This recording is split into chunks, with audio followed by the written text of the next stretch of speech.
मंडई मस्साजोगचे सरपंच संतोष देशमुख हत्या प्रकरणामुळे बीड जिल्हा इतके दिवस कशा प्रकारे भीतीच्या सावटाखाली जगत होता हे आता समोर आलेलं आहे।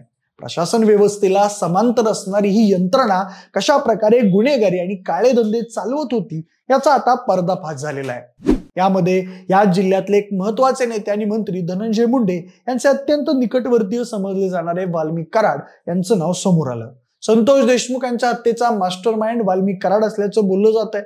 संतोष देशमुख यांची हत्या आणि वाल्मिक कराड बद्दल नवनवीन अपडेट समोर येत आहेत।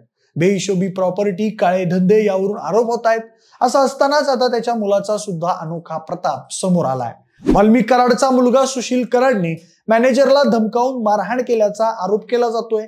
या प्रकरणी सोलापूर जिल्हा कोर्टात तक्रार दाखल करण्यात आली आहे। रिव्हॉल्वर दाखवून त्यांनी ही धमकी दिली असल्याचं बोललं जात आहे।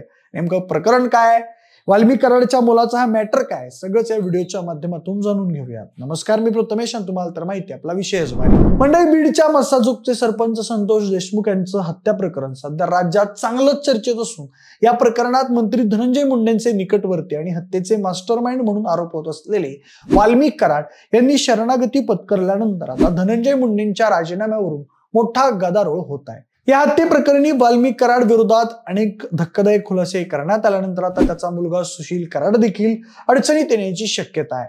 त्याचं कारण म्हणजे वाल्मिक कराडांच्या मुलाविरोधात सोलापूर जिल्हा व सत्र न्यायालयात तक्रार अर्ज दाखल करण्यात आला असून सुशील कराड याने त्याच्या मॅनेजरच्या घरात घुसून पिस्तुलाच्या धाकाने 2 बलकर ट्रक, 2 कार, परळीतील प्लॉट आणि सोने बेकायदेशीरपणे लुटल्याचा आरोप करण्यात आला आहे। या प्रकरणी मॅनेजरच्या पत्नीनं सोलापूर जिल्हा कोर्टात तक्रार दाखल केली।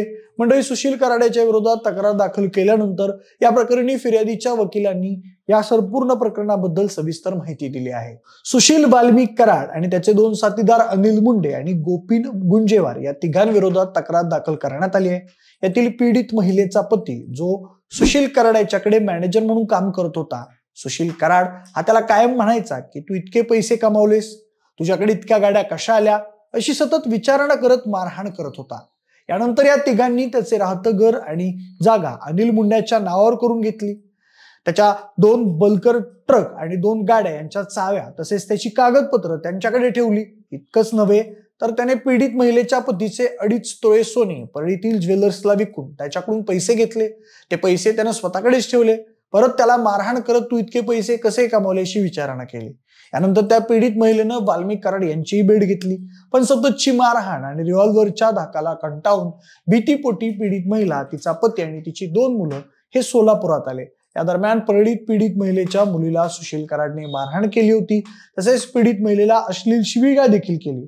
तसेच त्या पीडित महिलेनं MIDC पोलीस ठाणे सोलापूर या ठिकाणी लेखी तक्रार दाखल केली होती, पण पोलिसांनी त्यांच्या तक्रारी अर्जाची कोणतीही दखल घेतली नाही, अशी माहिती फिर्यादीचे वकील विनोद सूर्यवंशी यांनी सांगितली आहे। खरं तर महिलेनं या संदर्भात 2024च्या ऑगस्ट महिन्यातच तक्रार दाखल केली होती। Solapur MIDC police Thane, Solapur CP office, SP office Beed यांच्याकडे सदर महिलेनं तक्रार केली। त्यासोबत गाड्यांचं सध्याचं लोकेशन कुठे हे देखील पाठवलं, पण तरीही कोणत्याही अधिकाऱ्यानं त्याची दखल घेतली नाही। मग शेवटी त्या पीडित महिलेनं सोलापूर जिल्हा व सत्र न्यायालयात तक्रार अर्ज दाखल केला। त्यावर न्यायालयानं आरोपीचं म्हणणं मागवलं होतं।